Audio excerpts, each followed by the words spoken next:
জাহাঙ্গীরনগর বিশ্ববিদ্যালয়ের চলমান জ্যাকসো নির্বাচনের মধ্যে রবীন্দ্রনাথ হল থেকে আটক হয়েছেন ছাত্রদলের কেন্দ্রীয় সহ-সভাপতি হাফিজুর রহমান সোহান। বৃহস্পতিবার সকাল 11টার দিকে হলের একটি কক্ষ থেকে তাকে আটক করে বিশ্ববিদ্যালয় প্রশাসন। সোহান বিশ্ববিদ্যালয়ের ইংরেজি বিভাগের সাবেক শিক্ষার্থী এবং বর্তমানে জাতীয়তাবাদী ছাত্রদলের কেন্দ্রীয় সহ-সভাপতির দায়িত্বে আছেন। নির্বাচনের দিনে হলে অবস্থানের বিষয়ে প্রশ্ন করা হলে তিনি দাবি করেন শরীর খারাপ লাগায় সেখানে এসে বিশ্রাম নিচ্ছিলেন, তবে কোনো অনুমতি ছাড়াই হলে অবস্থান করছিলেন বলে স্বীকার করেছেন তিনি।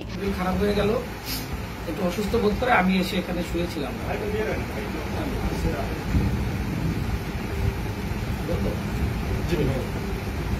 আমি কালকে ক্যাম্পাসে ছিলাম। বিশ্ববিদ্যালয়ের প্রভোস্ট অধ্যাপক শফিকুল ইসলাম জানিয়েছেন, নির্বাচন চলাকালে হলে সাবেক শিক্ষার্থীর অবস্থান আচরণবিধির স্পষ্ট লঙ্ঘন, তাই তাকে প্রক্টোরিয়াল টিমের হাতে তুলে দেওয়া হয়েছে। প্রক্টর অধ্যাপক AKM রাশিদুল আলম বলেন, বিধি অনুযায়ী তার বিরুদ্ধে ব্যবস্থা নেওয়া হবে। এই ঘটনায় ক্যাম্পাসে তাৎক্ষণিকভাবে আলোচনার ঝড় উঠেছে। শিক্ষার্থীরা বলছেন, নির্বাচন চলাকালীন সময়ে বহিরাগত কিংবা সাবেক শিক্ষার্থীর হলে অবস্থান ভোটের পরিবেশে প্রভাব ফেলতে পারে। এখন দেখা যাচ্ছে জ্যাকসো নির্বাচন ঘিরে ভোটের মাঠে প্রতিদ্বন্দ্বিতার পাশাপাশি আইন শৃঙ্খলা এবং আচরণবিধি মানা নিয়েও নতুন প্রশ্ন উঠছে।